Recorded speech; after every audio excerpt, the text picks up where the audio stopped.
Guys, कैसे हैं आप सभी। स्वागत है मेरे इस चैनल पर। आज हम पढ़ेंगे क्लास 10 फुटप्रिंट का चैप्टर नंबर 2, जिसका नाम है द थीफ स्टोरी। तो चलिए शुरू करते हैं। The thief story.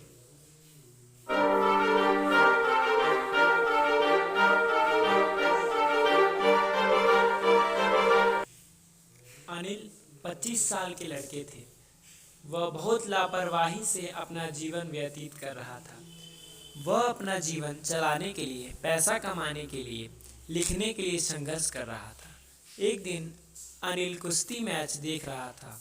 वह हरि को प्रणाम करता है। हरि ने व्यक्ति की चापलूसी करने के लिए अपने पुराने फार्मूले का इस्तेमाल किया। अनिल ने प्रभावित किया और उससे वादा किया कि वह उसे लिखना सिखाएगा, संख्याओं को जोड़ना और स्वादिष्ट भोजन कैसे बनाना है। अब दोनों खुशी से साथ रह रहे थे। एक दिन हरि ने देखा कि अनिल नोटों का एक बंडल लेकर आया है। उसने देखा कि वह उन्हें गद्दे के नीचे रखता है। जैसा कि हरि ने नोटों के बंडल को देखा था, इसलिए उसकी बुरी भावना उसके मन में पैदा हुई। उसने उस रात अनिल को लूटने का फैसला किया। रात का खाना लेने के बाद अनिल शांत होकर सो गया। हरि बिस्तर पर लेट गया और गद्दे के नीचे हाथ खिसका दिया। उसने नोट लिए और वहां से भाग गया।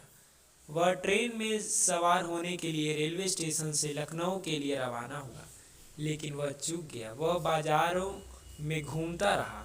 बारिश हो रही थी और हरि सिंह पूरी तरह से भीग चुका था। उसके मन में एक द्वंद्व था। वह अनिल के विश्वास को खोने देना नहीं चाहता था। इसके अलावा अनिल उसे पढ़ाने और संख्याओं को जोड़ने का तरीका सिखा रहा था, जो उसके जीवन को बदल सकते थे। इसलिए उन्होंने रेलवे स्टेशन छोड़ दिया। वह मैदान में आया और बेंच पर बैठ गया। तभी तेज बारिश हो रही थी, सर्द हवा चल रही थी। उसने अपराध बोध महसूस किया, क्योंकि उसने एक निर्दोष व्यक्ति को धोखा दिया था।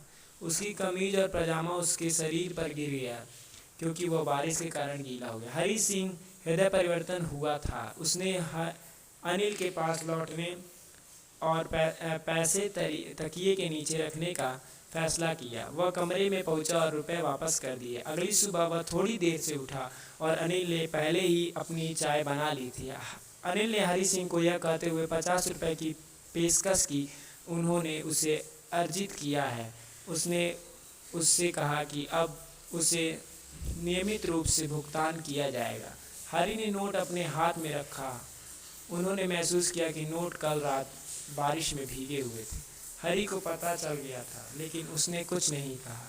मन को दुख उदास रखा।